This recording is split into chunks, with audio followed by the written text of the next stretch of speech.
Que hora é essa, moça? Estamos puxando o último fio de arame. Já essa hora vai começar a chover, viu, Luba?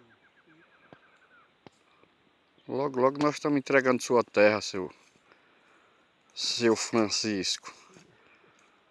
Estamos puxando o último fio de arame. Aí a posição de Luba que tu gosta. Aí, dá uma virada para lá para tu ver o tanto de cerca. E tá indo tudo bem, graças a Deus. Ó, puxando o fio para depois pregar. Aí, voltando a dar um pouco mais para frente.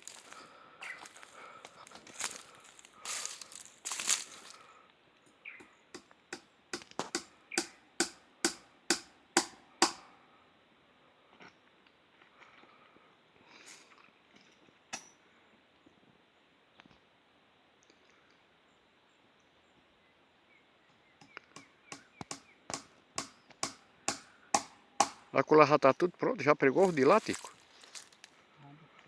Já tá no jeito, né? Ah, já vem tudo no jeito, né?